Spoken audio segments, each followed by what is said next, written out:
Stock మార్కెట్ని impact చేసే news గురించి మనం డిస్కస్ చేసుకోబోదాం. ముందుగా మిత్రులందరికీ మన ఛానల్లోకి స్వాగతం. సో నరేంద్ర మోడీ గారు 22న యుఎస్ని విజిట్ చేయబోతున్నారు. సో ఈ విజిట్లో భాగంగా ఏంటంటే ఈ యొక్క డీల్ కుదుర్చుకునే అవకాశం ఉంది. ఎస్పెషల్లీ ఇండియా ఏంటంటే రాకెట్స్ ఇంజిన్ని ఇంపోర్ట్ చేసుకుంటూ ఉంది. ఎక్కువగా ఇంపోర్ట్ చేసుకుంటుంది ఎక్కడి నుంచి అంటే రష్యా నుంచి.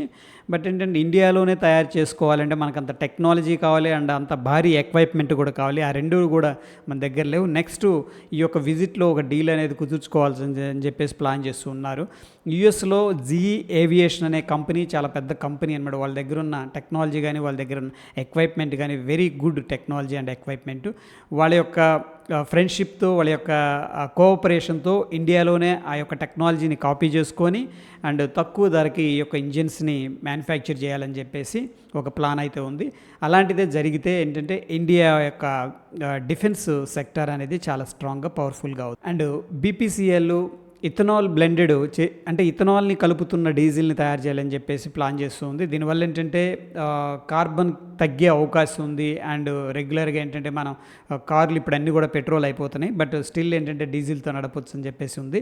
ఒకవేళ ఇదే సక్సెస్గానే అయితే సక్సెస్ఫుల్గా కార్లకి ఇంకా డిమాండ్ అనేది పెరిగే అవకాశం అయితే కనిపిస్తుంది ఇండైరెక్ట్. అండ్ బిస్లరీ ఇంటర్నేషనల్ ఏమని చెప్తుందంటే ఇండియాలో చాలా హాట్గా ఉంది, కూల్ డ్రింక్స్ చాలా డిమాండ్ ఉంది, అందుకని మేము ఈ యొక్క కార్బొనేటెడ్ కూల్ డ్రింక్స్ని పోర్ట్ఫోలియోలో యాడ్ చేసుకుంటూ వస్తున్నాం. లాంగ్ టర్మ్లో వీటిని ఒక్కొక్క దాన్ని ఇండియాలో రిలీజ్ చేస్తామని చెప్పేసి అండ్ ఆఫ్ కోర్స్ వాళ్ళు ఆల్రెడీ ప్రోడక్ట్ ఇండియాలో నడుస్తూ ఉంది. ఇక మనం చూసుకున్నట్టయితే 2013-14 టైంలో ఇండియా నుంచి మిలిటరీ ఎక్విప్మెంట్స్ అంటే డిఫెన్స్ ఎక్విప్మెంట్స్ 686 కోట్లు ఎక్స్పోర్ట్ చేయగలిగేది వేరే కంట్రీ, చిన్న కంట్రీ. అయితే ఇప్పుడు మనం చూసుకున్నట్టయితే ఆ యొక్క లెవెల్ చాలా పెరిగిపోయింది. 16,000 కోట్లు ఎక్స్పోర్ట్స్ అనేది చేయగలుగుతున్నాం. సో దీన్ని బట్టి ఏంటంటే డిఫెన్స్ సెక్టార్ ఏదైతే ఉందో ఆ యొక్క పర్టికులర్ స్టాక్స్లో స్ట్రాంగ్ డిమాండ్ అనేది క్రియేట్ అవుతుంది.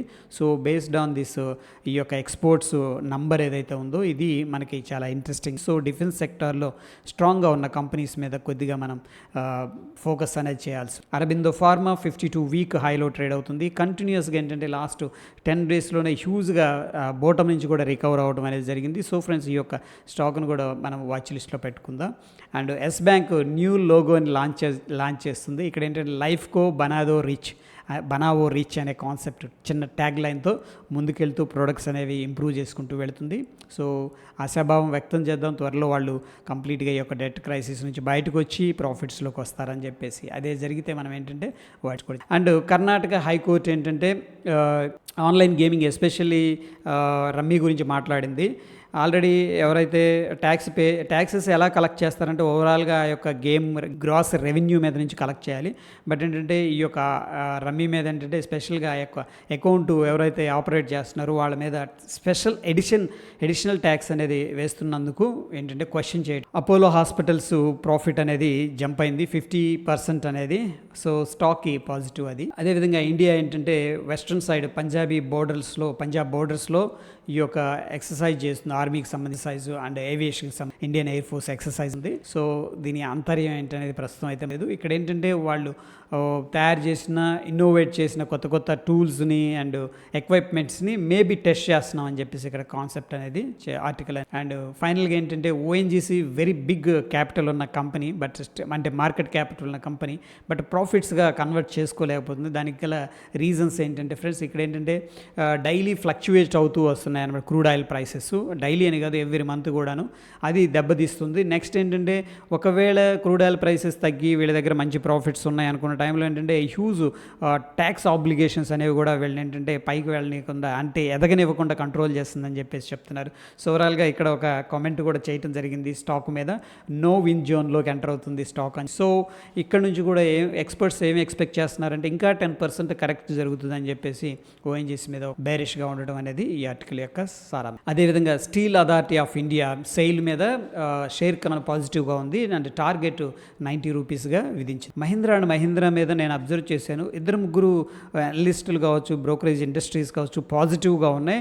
ఆల్రెడీ మహీంద్రా ఎక్సలెంట్ రన్అప్తో ముందుకు వస్తుంది. సో వీళ్ళ యొక్క టార్గెట్ అనేది వెరీ సూన్గా రీచ్ అయ్యే అవకాశం కూడా కనిపిస్తుంది. సో నేనైతే పర్సనల్గా M&M మీద పర్టికులర్ స్టాక్ మీద ఏంటంటే స్టిల్ పాజిటివ్ పాజిటివ్గానే ఉన్నారు ఫ్రెండ్స్. ఎనీహౌ ఈ యొక్క టార్గెట్స్ అనేది షేర్ ఖాన్ అనేది మెన్షన్ చేయండి. అదేవిధంగా షేర్ ఖాన్ ఏం చేసిందంటే గ్రాసిమ్ యొక్క టార్గెట్ని 1950గా ఇక్కడ చెప్పడం అనేది, అండ్ ఫినోలెక్స్ కేబుల్స్ మీద కూడా పాజిటివ్గా ఉంది. దాని యొక్క టార్గెట్ని 1010గా ఇక్కడ మెన్షన్ చేయడం అనేది జరిగింది. అండ్ ఎల్కేపీ రీసెర్చ్ మనం అనుకున్నాం కదా, మహీంద్రా మీద కొద్దిమంది బ్రోకరేజెస్ కానీ రీసెర్చ్ అనలిస్టులు కానీ నిపుణులు వీళ్ళు పాజిటివ్గా ఉన్నారు. వీళ్ళైతే 1685 టార్గెట్ అనేది ఇవ్వటం అనేది జరిగింది ఫ్రెండ్స్. ఇదంతా కూడా ఏంటంటే ఓవర్ నైట్లో అవ్వదు, ఇట్ టేక్స్ టైం. సో ఇవి ఇంపార్టెంట్ అప్డేట్స్ స్టాక్ మార్కెట్కి సంబంధించి. ఓకే ఫ్రెండ్స్, నెక్స్ట్ ఎపిసోడ్లో మళ్ళీ కలుసుకుందాం. Thank you friends.